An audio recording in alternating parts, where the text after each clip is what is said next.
शहरी आणि आदिवासी भागांचा समावेश असलेला पालघर लोकसभा मतदारसंघ हा आदिवासींसाठी राखीव मतदारसंघ आहे।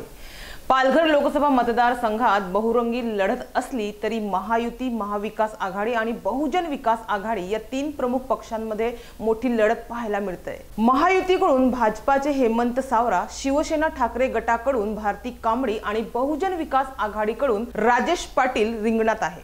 मात्र गुलाल कोण उधळणार हे काही तासात कळणार आहे। मात्र सध्या तरी पालघरमध्ये भाजपचे हेमंत सावरा हे आघाडीवर आहे। मात्र बाजी कधीही पलटू शकते।